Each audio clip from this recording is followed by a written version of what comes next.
Syederalun peringati Hari Tani ke-62.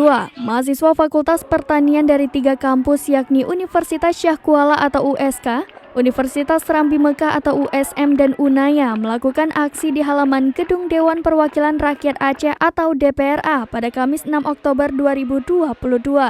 Aksi tersebut diikuti ratusan mahasiswa yang terdiri dari beberapa jurusan dan unit kegiatan mahasiswa atau UKM di Fakultas Pertanian. Amatan serambinews.com, massa mulai berkumpul di Bundaran Simpang 5 sejak pukul 11.30 waktu Indonesia Barat. Usai melakukan orasi di bundaran tersebut, ratusan para pendemo itu bertolak ke halaman kantor DPRA. Para pendemo meminta adanya penyaluran yang tepat terkait pupuk bersubsidi bagi para petani di Aceh.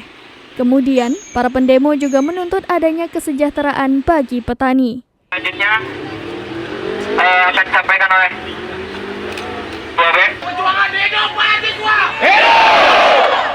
dari Banda Aceh, Indra Wijaya, Serambi On TV.